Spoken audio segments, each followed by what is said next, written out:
Warning, the following contains reactions of the Gibde that are scientifically proven to burst your eardrums. Lower your volume now. Bad language, sex, etc. PG-13! Enjoy the show. Hello, you are watching GibdeSpeak and I am the Gibde. Just really quick, I want to give another shout out to my friend Multi Dante's Inferno. He has made another video of him reading My Immortal, but he hasn't put it up on his YouTube yet because he has a very slow internet connection and it's a very large file. He did a lot of chapters in one sitting. But I might be able to put it up on his channel for him since my internet is better, and he just has to give me his channel information and I'll be able to do it. Without any further interruptions, let's go ahead and start Chapter 10 of My Immortal. Author's note. Stop it, you gay fags. If you donut lick my story, den fuck off. P.S. It turns out Bloody Mary isn't a muggle Afert Al, and she and vampire are evil. That's why they moved houses. Okay. Okay. So like I said, they moved houses and it's stupid. I was really scared about Voldemort all day.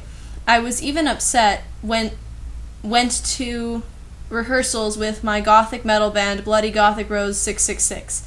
I am the lead singer of it, and I play guitar.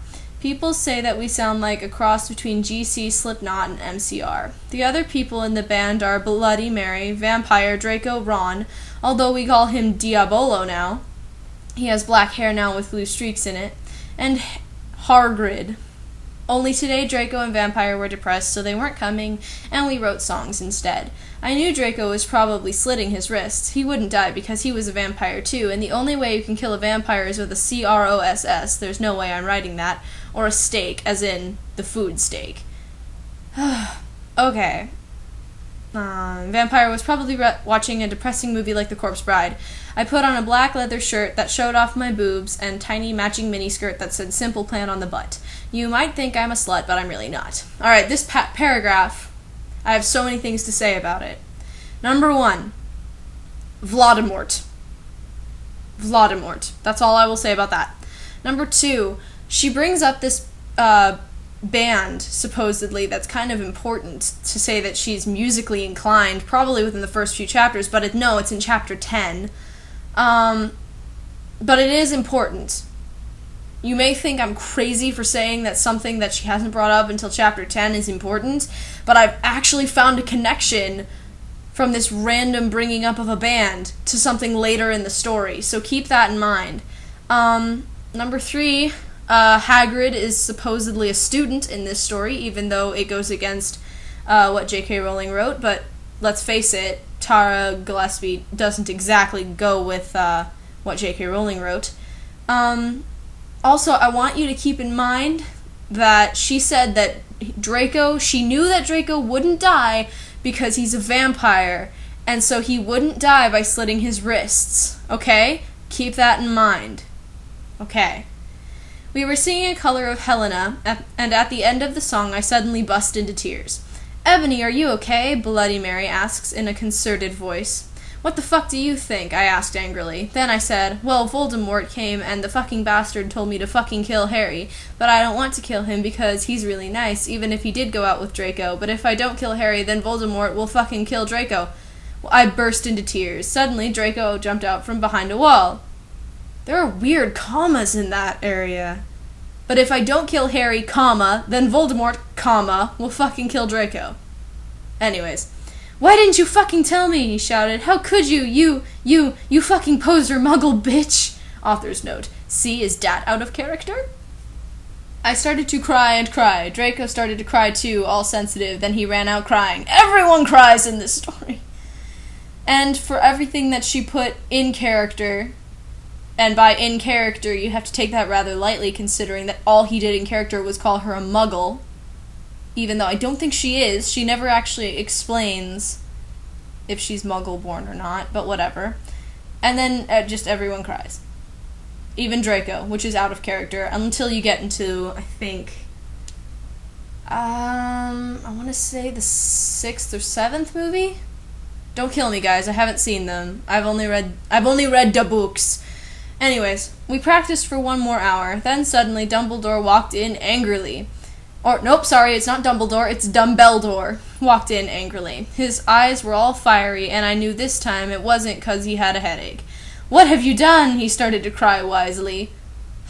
How does one cry wisely? Anyways, author's note. See, that's basically nut swearing, and this time he was really upset, and ooh, we'll see why. Ebony Draco has been found in his room. He committed suicide by slitting his wrists. Ah, see? Now we have a continuity error, Tara, dear.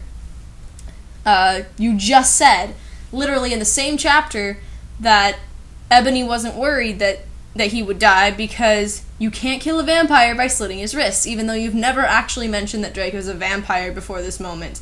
So, logically, the next chapter would start with something about her saying, "Oh, I'm not worried, Dumbledore. Draco's a vampire. Bet you didn't know that." Chapter 11, author's note. I said stoop flat, flaming up, prebs. See if this chapter is sroopid. 11111. It dells wit. Rurally surries is isu. Oh, God. SPC for yourself if it's stupid. BRW fangs to my friend Raven for helping me. Ow! That hurt to read. Okay. Let's see if she... No, she does not deal with her continuity. No! I screamed. I was horrified. Bloody Mary tried to comfort me, but I told her to fuck off, and I ran to my room crying myself. Dumbledore chased after me shouting, but he had to stop when I went into my room because he would look like a perv that way. Anyway, I started crying tears of blood, and then I slit both my wrists. They got all over my clothes, they meaning her wrists, I guess, so I took them off and jumped into the bath angrily while I put on a Linkin Park song at full volume. I grabbed a steak, again, as in the food, and almost stuck it into my heart to commit suicide. I was so fucking depressed. I got out of the bathtub and put on a black low-cut dress with lace all over it sandly. Sandly? Oh! Okay, I think she means sadly, but I'm not sure. Also, keep in mind, she's getting dressed now. She's getting dressed. I put on black high heels with pink metal stuff on the ends and 6 pairs of skull earrings. I couldn't fucking believe it. Then I looked out the window and screamed. Snap was spying on me, and he was taking a videotape of me, and Lupin, Loopin, was masticating to it. And for those of you who aren't familiar with the word masticating, it means chewing. They were sitting on their broomsticks. Ew, you fucking... Oh, sorry, this is all in caps. Ew, you fucking perv! Stop looking at me naked! Are you pedos or what? I screamed, putting on a black towel with a picture of Marilyn Manson on it. She's naked now. She was just getting dressed 2 seconds ago.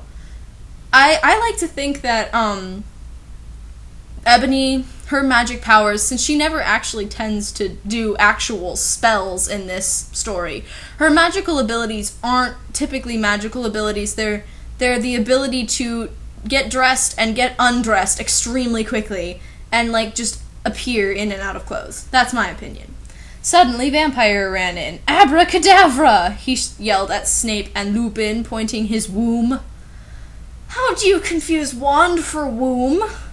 Huh. I took my gun and shot Snape and Lupin a gazillion times, and they both started screaming and the camera broke. Suddenly, Dumbledore ran in. I kid you not, she spelled it Dumbledore. Ebony, it has been revealed that someone has... No!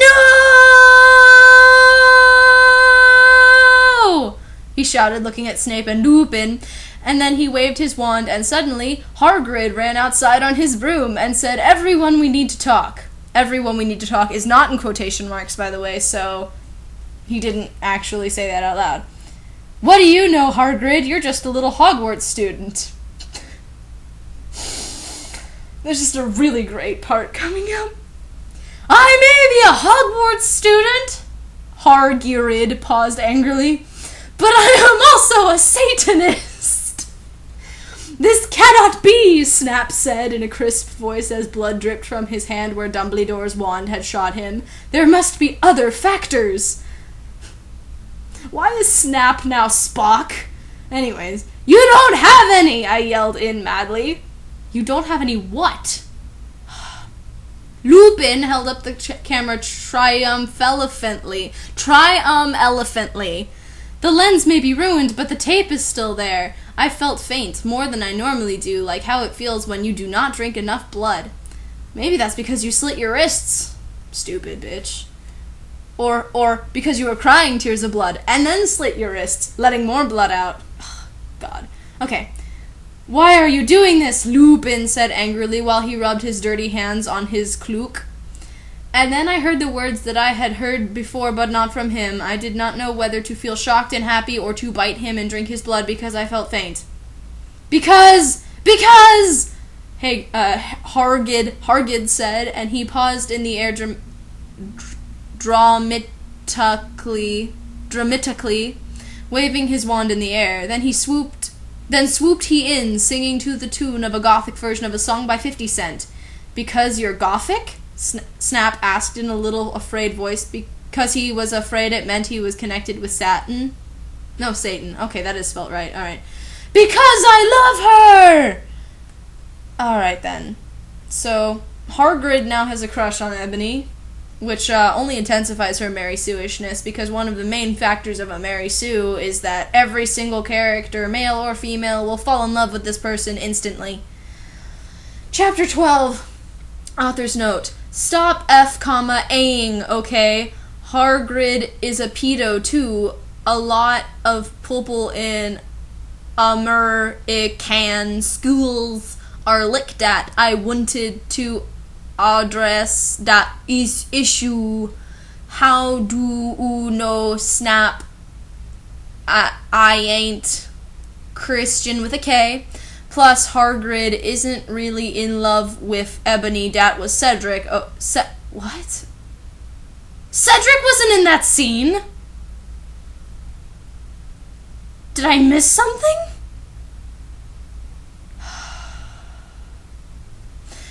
I was about to slit my wrists again with the silver knife that Drago had given me in case anything happened to him. He had told me to use it valiantly against an enemy, but I knew that we must both go together. No! I thought it was Hagrid, but it was Vampire. He started to scream, OMFG! No! My scar hurts! And then, ... his eyes rolled up. You could only see his red whites. I don't know what that means, but I'm going to continue. I stopped. How did you know? I saw it, and my scar turned back into the lightning bolt. No! I ran up closer. I thought you didn't have a scar anymore, I shouted. I do, but Diabolo changed it into a pentagram for me, and I always cover it up with foundation, he said back. Anyway, my scar hurt, and it turned back into the lightning bolt. Save me! Then I had a vision of what was happening to Draco. Voldemort has him bondage! I'm just trying to get through this as fast as I can, and this is hilarious reading at high speed. Save me! Voldemort has him bondage! And, wait a second, when did Draco go missing? I thought he was dead. Okay.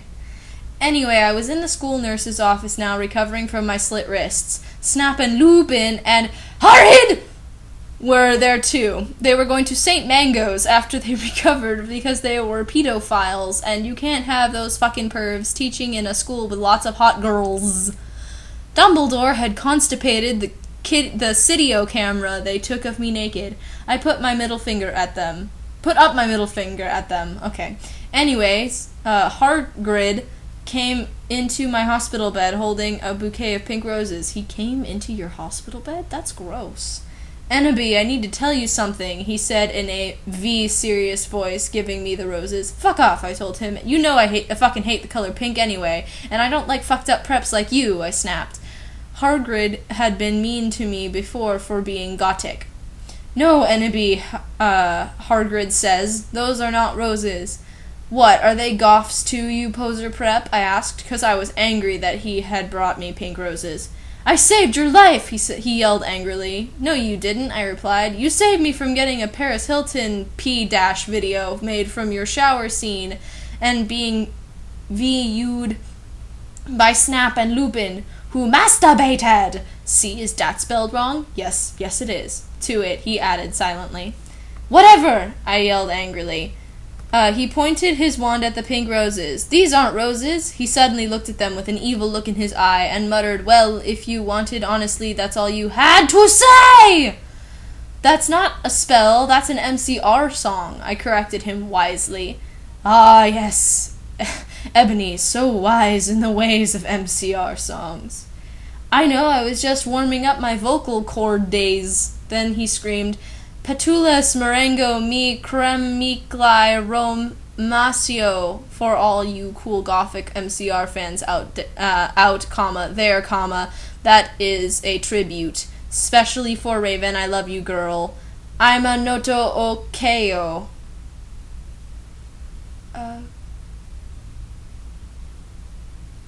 Okay. And then the roses turned into a huge black flame floating in the middle of the air. And it was black! A huge black flame that was black? What? Now I knew he wasn't a prep. Okay, I believe you. WTF is Draco. Hagrid rolled his eyes. I looked into the balls of flame, but I could see nothing. You see an obby, Dumbledore said, watching the two of us watching the flame. When did he come in the room? To see what is in the flames. Haha, you reviewers, flames, get it. Must find yourself first, K. I have found myself, you mean old man, Hagrid yelled. Dumbledore looked shocked. I guess he didn't have a headache or else he would have said something back. Hagrid stormed off back into his bed. You are a liar, Prof. Dumbledore. Anyway, when I got better, I went back upstairs and put on a black leather mini dress that was all ripped on the ends with lace on it. There was some corset stuff on the front. Then I put on black fishnets and black high heels with pictures of Billy Joel Armstrong on them. I put my hair all out around me, so I looked like Samara from The Ring. If you don't know who she is, you're a prep, so fuck off. And I put on blood red lipstick, black eyeliner, and black lip gloss. You look kawaii, girl, Bloody Mary said sadly. Fangs, get it? You do too, I said sadly too, but I was still upset. I slit both of my wrists and feeling totally depressed, and I sucked all the blood. You just got out of the hospital for your slit wrists. And you go back up there and it's like, oh, I'm just gonna slit them again. I cried again in my bathroom and put shades on so Snap and Lupin couldn't spy on me this time. I went to some classes. Whoa. She actually did schoolwork? Holy crap. Alright. Vampire was in the hair of magical magic creatures. He looked all depressed because Draco had disappeared, and he had used to be in love with Draco. He was sucking some blood from a Hufflepuff. Poor Hufflepuffs. I guess it's just casual now that vampires can just go ahead and eat Hufflepuffs. Hi, he said in a depressed way. Hi back, I said in a W-quali sad way. We both looked at each other for some time. Harry had beautiful red gothic eyes so much like Draco's. Then, ... we jumped on each other and started screwing each other. That was incredibly pointless. Stop it now, you horny simpletons! Shouted Professor McGoggle, who was watching us, and so was everyone else. Vampire, you fucker, I said, slapping him. Stop trying to screw me. You know I love Draco. I shouted, and then I ran away angrily. Ha! Talk about a double standard. Then he ran. Just then, he started to scream, OMFG! No! My scar hurts! Hey guys, sound familiar? And then, ... his eyes rolled up. You could only see his red whites. No! I ran closer. I thought you didn't have a scar anymore, I shouted. I do, but Diabolo changed it into a pentagram for me and I always cover it up with foundation, he said back. Anyway, my scar hurt, and then I had a vision of what was happening to Draco, ... Voldemort has him bondage! Special thanks to Raven, my Gothic's blood sister. WTF, you're supposed to read this. 111111111. Hey Raven, do you know where my sweeter eye? Thank God that's over. Okay, I'm gonna go, guys. I'll see you later. This has been GibdeSpeak, and I have been the Gibde.